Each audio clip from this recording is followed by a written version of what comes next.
Hello and welcome to another episode of the Bearded Mystic podcast, and I'm your host Rahul N. Singh. Thank you for taking out the time today to either watch or listen to this podcast episode. Today we will be continuing on with the wisdom of the mystics, and before we do that, if you would like to support the Bearded Mystic podcast, you can sign up to the podcast's Patreon page, which is in the video description and show notes below. And also, you can sign up to our monthly subscription available on Apple Podcasts, and that is on the podcast app itself. You get 7 days for free, so do check that out. But every Saturday, there is a free meditation class. If you would like to join, please find the details in the show notes and video description below. Last month, we looked at the teachings of the Christian mystic Meister Eckhart. In today's episode, we will be looking at the teachings of the greatest Chinese sage Lao Tzu. I will be looking at the first 2 verses of the legendary text titled Tao Te Ching. And if you would like me to revisit Lao Tzu, do let me know. Write in the comments in this YouTube video, or let me know on social media that you would like to hear more about Lao Tzu. Before I do begin, I want to apologize for not being able to record an episode last week. I caught COVID, and because of that, I didn't have the energy to really record an episode or edit an episode. I was literally away from looking at the screen for around a week, so I do apologize. And with your good wishes, I'm a lot better. And with that, let's begin today's episode. The first verse is, "The Tao that can be told is not the eternal Tao. The name that can be named is not the eternal name. The Tao is both named and nameless. As nameless, it is the origin of all things. As named, it is the mother of 10,000 things. Ever desireless, one can see the mystery. Ever desiring, one sees only the manifestations. And the mystery itself is the doorway to all understanding." Let's explain this verse. In the very first line, the Tao that can be told is not the eternal Tao. In that, the moment you speak about the ultimate reality is the moment you lose it, due to its subtlety. And that's the great thing about this text. In the first line, it talks about how if you can describe it, that's okay, but it's not it. The moment we describe it as something, we lose it. The moment we try to detail it, we lose it. The moment we try to add descriptions to it, we lose it. How can we experience that ultimate reality? It's just by being it. So once we understand this direct teaching, because it is a direct pointer to the Tao, to the formless awareness, we can then understand it. We be it. So the moment you say the Tao that can be told is not the eternal Tao, is the moment you can directly experience its nature without it being described in any way. So that's the beauty of this. Also, that this ultimate reality really doesn't have a name. This formless awareness, this pure consciousness does not have a name. The moment you name it is the moment you can make it into a commodity. And the moment you make it into a commodity is the moment it loses its value. This is why it's really important that we do not name this. Yes, we can have names, that's fine. In the beginning, we may need a name to associate with it, to create a relationship and a bond with it. That's fine. But we must always remember in the back of our mind that this reality has no name. Therefore, if we're fighting over a name like Ram or Allah or God or anything like that, even Tao, then we are literally misunderstanding this reality. Then we are not in this reality. We are not operating as pure consciousness. We have gone back into name and form. And that's the important thing to remember here, is that we are not to go back to name and form. It's really important that we do not get dogmatic over a name. This type of philosophy can get you out of the trappings of dogma and doctrine.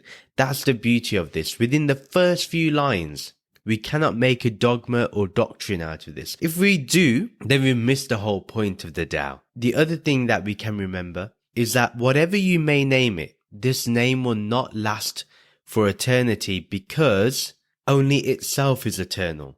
Its nature is eternal. Therefore, naming it will only be until we have human species or even artificial intelligence if we must. But after that, it cannot last. In the nature of existence, in this vast universe, it does not need a name, and it does not require a name. We must embrace the temporary nature of a name and see it as that. So, for example, in this regard, Lao Tzu does use the name Tao, but to highlight a particular point, that this cannot be named. So when he does that, that's just a technique to get us to go beyond the name and form and to go straight to the formless Tao. That's what it's trying to do. The name is just a pointer. Therefore, we must understand the temporary nature of a name, and that's all we must see it as. We must also mostly remember in our heart and mind that it, this Tao, this Nirgun Brahman, is beyond the name as it is nameless. So we need to make that rest in our heart. We need to allow that to deepen into our heart. The more we remember that, the better we can understand these teachings. So due to it being nameless and therefore formless, it is the origin of all things. It is the beginning of everything. So that's how we can understand when it says, as nameless, it is the origin of all things. Only from the nameless can names exist. Only from the formless can forms exist. And let me use an analogy of a piece of paper. Just like you have a piece of paper, the only time it has a form of a letter is when you write on it. Likewise, the Tao is that blank piece of paper, and all things that we perceive, the 10,000 things, are the letters that we write on it. Essentially, the blank piece of paper is still blank, regardless of what is written on it. It is ink that is on the paper. The paper remains blank, and that's the way to see it. That the origin for that ink to even set, it needs that piece of paper. Likewise, the Tao is required for the 10,000 things. It is the origin of those 10,000 things. Now, when it says 10,000 things, let's remember that it's talking about infinity, not necessarily that there's literally 10,000 things on the planet or in the whole universe. Lao Tzu is just using an arbitrary number to highlight infinity, because maybe back then there wasn't a word for infinity, or maybe the nature of the Tao is infinite, and therefore to look at existence, he says 10,000 things. So that could be the case. In fact, if you think about it, the essential nature of everything is empty space. Without space, nothing can exist. Even though form appears, it is empty or contentless. It doesn't have any content in it. Even when you look at an atom, apparently it's 99.9999999% empty space. The essential nature of everything is empty space. Whenever we name a thing and wonder where it is from, we say the Tao is the mother of the 10,000 things. Now the mother, meaning the shared being or Saguna Brahman or even Shakti or Maya. We can use those words as well. Basically, what's interesting is that it uses the feminine to describe it. And why I find that really interesting is because when we say the mother, when we use the feminine, it shows that the birth of creation, which is the most supreme, if you think about it, without the mother, there is no creation, there is no birth. This is also giving great importance to the feminine principle. We must always respect women. And that is imperative here. Now, if one is without the pull of desires, meaning we are not at the beck and call of every desire, we can see this mystery, this Tao, directly. We can understand it. We can directly perceive this mystery, this formless awareness. We are not at the pull of desires. We literally are not dragged wherever our desires take us. We know that desire has a limited lifespan. Therefore, we don't need to be attached to it. We don't need to see it as everything. No problem with having desire, and there's no problem with being aware of the pull of desire and then traveling accordingly in awareness. But if we're literally dragged by our desires without any awareness, without being conscious of it, we will always be in suffering. So to really directly perceive this reality, this formless awareness, we have to remove ourselves from the pull of desires. That does not mean that desires will stop. We remove ourselves from the pull of it. We do not get dragged by it. That's all. If one is always desiring, constantly attracted to our desires, then all we see is manifestation, and the book stops there for us. What truth is needed when manifestation is all you see? What Lao Tzu is saying is, ever desiring, one only sees the manifestations. One cannot see the mystery of consciousness, of pure consciousness, of formless awareness. One is not aware of that awareness that is always present. One ends up being dragged by the manifestations and marveled at the manifestations alone. That is not right. What we need to do is put an end to the pull of desire, because if we're constantly desiring, that's all we're going to be thinking about, how we can manifest our desires, how we can make our desires come to fruition. And we constantly go into that cycle of thinking of how to manifest what we desire. Therefore, how can we focus on our internal awareness if that is all we're thinking about, if we're being dragged by our senses? And if you think about it, what truth do you need if you're constantly thinking about desires? You don't need any other truth. You're preoccupied by manifestation. And in fact, all you will see is that this physical world, matter, is the only reality. Therefore, missing what is the primacy, the primary nature of who you are, which is this Tao, which is this formless awareness. However, this mystery itself, this Tao, is the doorway to all understanding of everything. Once we start becoming more aware of our desires and becoming aware of how it pulls us, how it drags us into situations, how it takes our attention, we end up losing hold of those desires. We end up becoming desireless. We end up becoming free from those desires because we understand the finite nature of those desires. Once we understand this ultimate reality, this pure awareness, then all is understood. Once we understand this formless awareness and we are it, we are this Tao, then everything is understood. If we understand this first verse of the Tao Te Ching, then much can be achieved in spirituality. That much I can guarantee. What we need to do with this verse is really think about it. Go back, listen to the verse. Go back and listen to my commentary on this verse. Really absorb this message. Because if we can absorb this, we have tackled the aspect of spirituality completely. We will be eternally free. And that is the guarantee. So that is the first verse. Now we will look at verse 2. Under heaven all can see beauty as beauty, only because there is ugliness. All can know good as good, only because there is evil. Being and non-being produce each other. The difficult is born in the easy. Long is defined by short, the high by the low. Before and after go along with each other.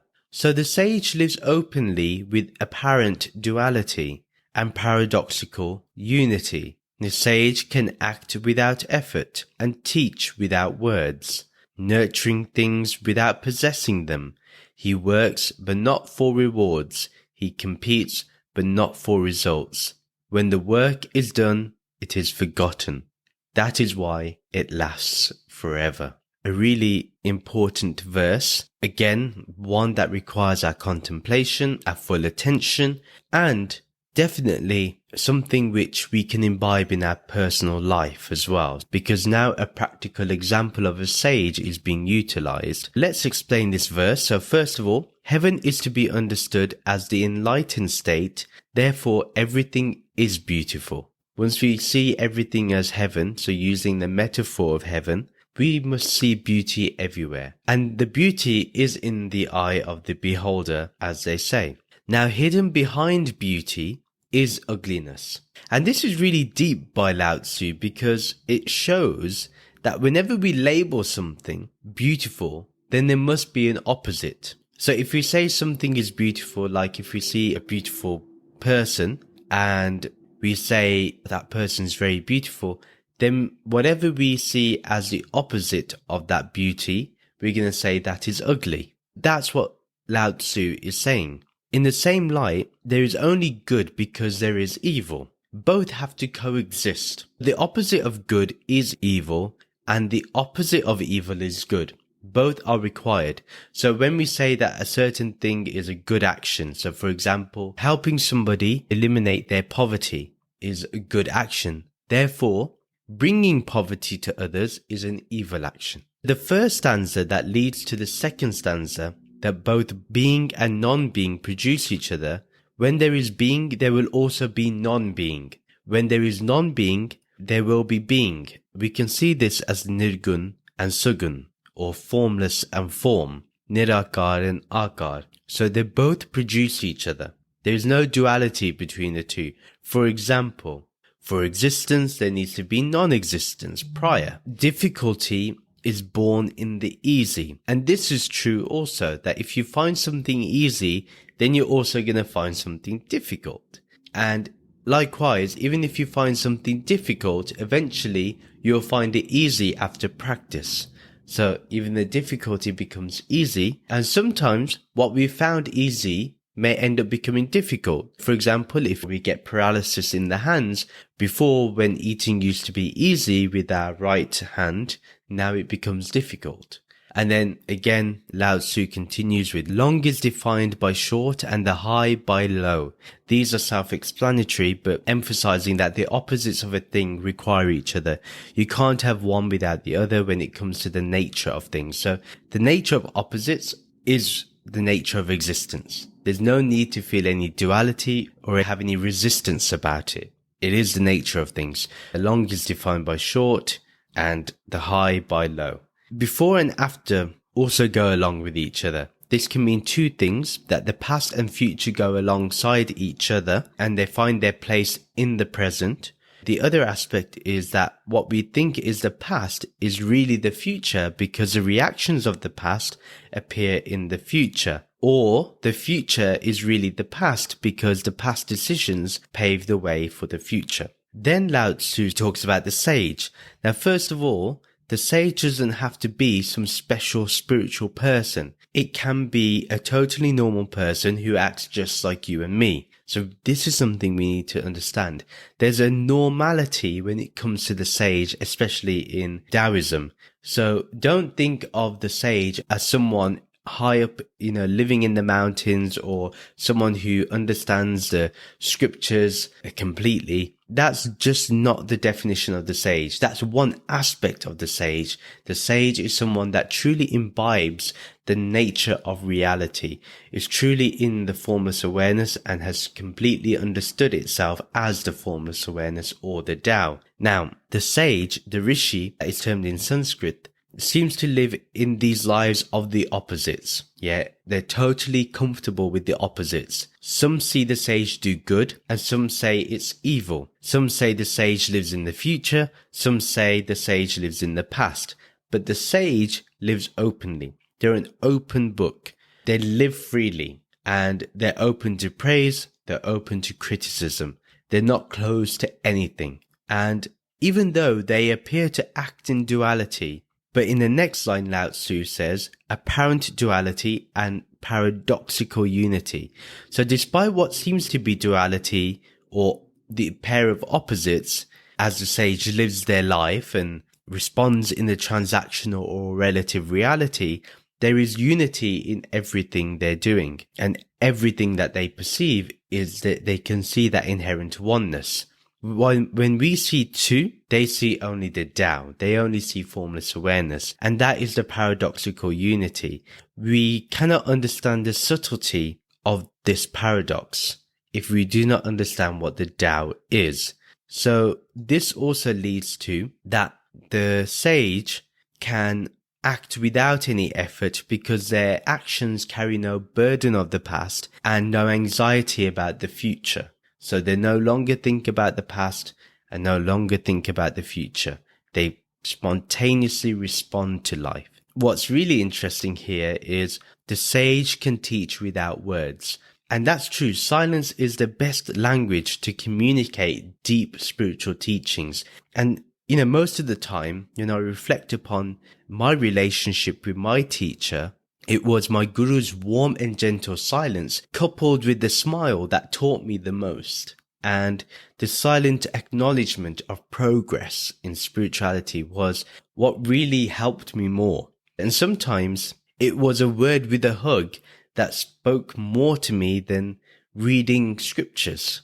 Because the sage, the guru, has a quality which is beyond measurement of any kind. And that's really true. Understand that silence can also be the teaching, and never ignore the silence of the sage. The sage will always look after something. They will nurture it, take care of it like a disciple, but will never possess the disciple. They will always nurture the disciple. They will guide the disciple towards freedom, towards the disciple understanding their own true nature. They will never own the disciple. In fact, if the sage is free, then so is the disciple as a natural byproduct.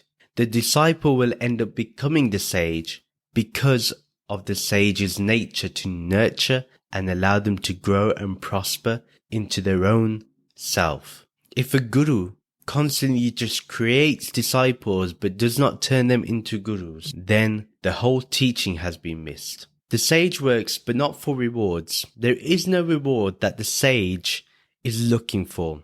There is nothing for the sage to gain. What can the sage gain that it does not already have? Once you have the Tao, there's nothing more to have.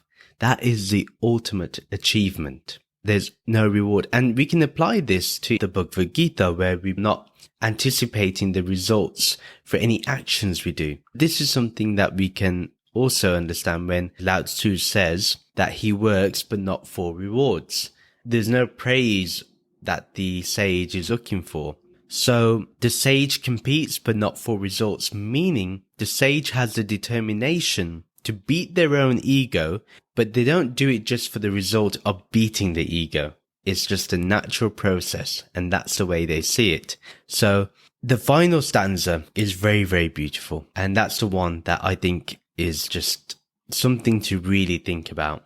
That when the work is done, it is forgotten. So once the sage fulfills a task, when the disciple is nurtured, and now a strong tree alongside the sage stands tall, then the sage forgets the disciple as the disciple forgets its former egoic self. Therefore, if the egoic self was just an illusion and the ignorance was removed, then what work can the sage claim for itself? So understand, when the work is done, it is forgotten. When the disciple is fully nurtured and becomes the sage itself, becomes a tree right next to the sage, as tall, as majestic, the sage forgets about its work. The sage does not care, because what has been done has been done.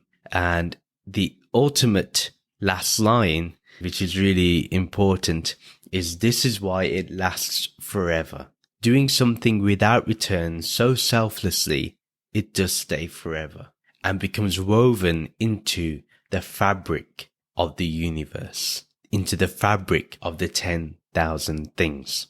So this verse really is about the harmony of the opposites, and then how the sage utilizes this harmony to rise above into non-dual action or into karma yoga. So imagine what we've learnt today is literally jnana yoga and karma yoga. And if we use Raja Yoga to meditate upon this, we will really excel. These two verses have shown us so much in terms of how to practice this wisdom. And that's why when we do something, when we commit to an action that frees ourselves from praise and criticism, that takes us away from feeling more like the identity of the name and form, we do actions which last for an eternity. And that's the way we need to be. That is the way of the Tao. This is the end of the episode. Please do share this podcast with your friends and family who may enjoy this content.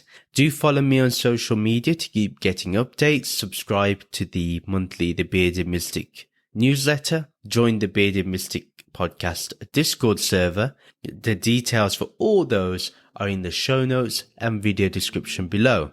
If you would like to support the Bearded Mystic podcast, do check out the podcast's Patreon page, or you can also subscribe to the Apple subscriptions on the podcast streaming app itself.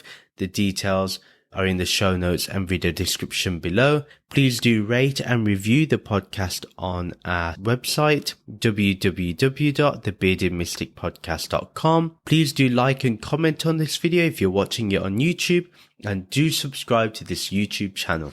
Thank you very much for listening. We'll end with the Shanti mantra. Om Shanti, Shanti, Shanti. Om Peace, Peace, Peace. Namaste.